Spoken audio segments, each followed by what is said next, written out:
ഒരു വേവലാതിയും വേണ്ട, നാളെ വൈകുന്നേരത്തിന് മുമ്പ് പ്രഖ്യാപിക്കും.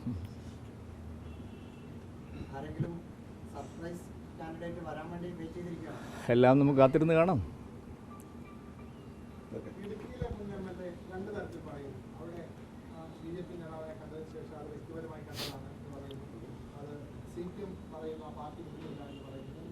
അല്ല, പലരുമായിട്ട് സംസാരിക്കുന്നുണ്ടല്ലോ. ഇടുക്കിയിലെ മുൻ MLA രാജേന്ദ്രനും ഞാനും തമ്മിൽ ഒരു 4 തവണയെങ്കിലും സംസാരിച്ചിട്ടുണ്ട്. ഇതിൽ എന്താ അത്ഭുതം ഇരിക്കുന്നത്? രാഷ്ട്രീയക്കാർ അങ്ങോട്ടും ഇങ്ങോട്ടൊക്കെ സംസാരിക്കില്ല. അല്ലെന്ന്, രാഷ്ട്രീയ പാർട്ടിയിൽപ്പെട്ടവർ അങ്ങോട്ടും ഇങ്ങോട്ടൊക്കെ സംസാരിക്കില്ലേ? നിങ്ങളിപ്പോൾ ഏഷ്യാനെറ്റുകാരും മാതൃഭൂമിക്കാരും മനോരമക്കാരൊക്കെ പരസ്പരം സംസാരിക്കുന്നില്ല? അങ്ങനെ ആൾക്കാരെ BJPക്കാരും കോൺഗ്രസ്സുകാരും ഒക്കെ സംസാരിക്കില്ലേ? എന്തിനാണ് അത്? അല്ല, അത്രേ ഉള്ളൂ. അതല്ലേ, രാഷ്ട്രീയത്തിലുള്ളവരെല്ലാം പരസ്പരം സംസാരിക്കാൻ പാടില്ലെന്ന് പറഞ്ഞാൽ എങ്ങനെയാണ്? മുൻ MLAക്ക് എന്താണെന്ന് ഇത്ര വലിയ? അതിനേക്കാൾ മുൻ മുഖ്യമന്ത്രിമാർ വരുന്നു, പിന്നെയാണ് മുൻ MLA. CPMന്റെ സിറ്റിംഗ് MLA ആണ്. പിന്നെ സത്യഭാമയെ ഞാൻ ഇന്നലെ തന്നെ പറഞ്ഞല്ലോ. ഈ പൊതുസമൂഹത്തിൽ ആരെങ്കിലും അവരുടെ പ്രസ്താവന അംഗീകരിക്കും?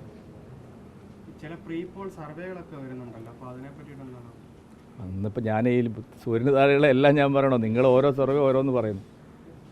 സർവേ ഒന്നും നോക്കിയിട്ടല്ല കാര്യം ജനങ്ങൾ വോട്ട് ചെയ്യുന്നത്. ജനങ്ങൾ ശരിയായ നിലപാടെടുത്ത് വോട്ട് ചെയ്യും. CPMും കോൺഗ്രസും തമ്മിലുള്ള അന്തർധാര പരസ്യമായി ഇതുപോലെ ശക്തമായി മുന്നോട്ട് വന്ന ഒരു കാലവും ഉണ്ടായിട്ടില്ല. എന്തിനാണ് പരസ്പരം മത്സരിക്കുന്നത് എന്ന് പോലും ജനങ്ങൾ സംശയിക്കുന്ന ഒരു തെരഞ്ഞെടുപ്പാണിത്. ഏതെങ്കിലും ഒരാൾക്ക് കൊടുത്താൽ പോരെ?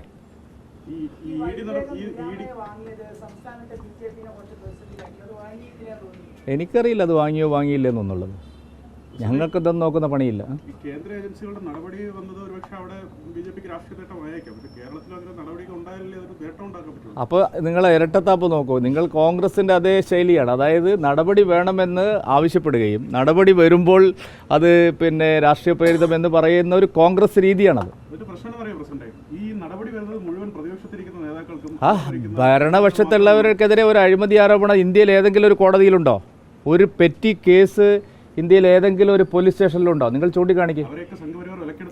ഞാൻ ചോദിക്കുന്നത്, ഇവിടെ വിവരാവകാശ പ്രവർത്തകരുണ്ട്, കഴിഞ്ഞ കാലങ്ങളിൽ സുപ്രീം കോടതിയിൽ കേസ് നടത്തിയവരുണ്ട്, മാധ്യമപ്രവർത്തകരുണ്ട്. ഇപ്പോൾ 2G 3G ഒക്കെ കേസ് കോടതിയിൽ ആരാണ്? രാഷ്ട്രീയക്കാരൊന്നുമല്ല, ഒറിജിനൽ മാധ്യമപ്രവർത്തകരാണ്. നമ്മുടെ മലയാളി പ്രവർത്തകരടക്കമുണ്ട്. എന്തുകൊണ്ടാണ് നരേന്ദ്രമോദി സർക്കാരിനെതിരായി, BJP ഭരിക്കുന്ന സർക്കാരുകൾക്കെതിരായി കോടതികളെ ആരും സമീപിക്കാത്തത്? അതാണ് എൻ്റെ ചോദ്യം. എന്താ, ആർക്കും ധൈര്യമില്ലേ? മോദി എല്ലാവരെയും പേടിപ്പിച്ചിരിക്കുകയാണോ? എന്തുകൊണ്ട് ആരും തന്നെ BJP സർക്കാരുകൾക്കെതിരെ അഴിമതി ഉണ്ടെങ്കിൽ അതിനെതിരെ കോടതിയെ സമീപിക്കാത്തത്?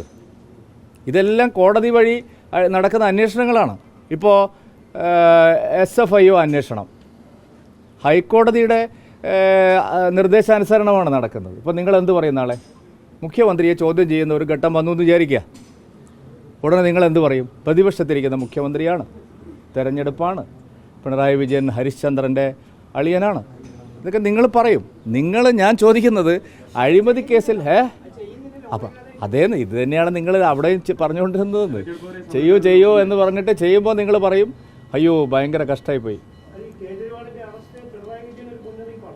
അഴിമതിക്കാർക്കെല്ലാം മുന്നറിയിപ്പ് തന്നെയാണ്. മോദി പറഞ്ഞിട്ടുണ്ട്, തിന്നുകയുമില്ല തീറ്റിക്കുകയുമില്ല. അഴിമതിക്കാർക്കെതിരായിട്ടുള്ള ശക്തമായ നടപടി നരേന്ദ്രമോദി സർക്കാർ അതിൻ്റെ പ്രതിജ്ഞാബദ്ധതയാണ്. അനധികൃത സ്വത്ത് സമ്പാദനം, കുംഭകോണം ഇതൊക്കെ നടത്തി അജിത് പവാർ മുന്നണിയിലുണ്ട്. നടപടിയില്ല, കേസില്ല. കേസ് കൊടുക്കണം അച്ചായ.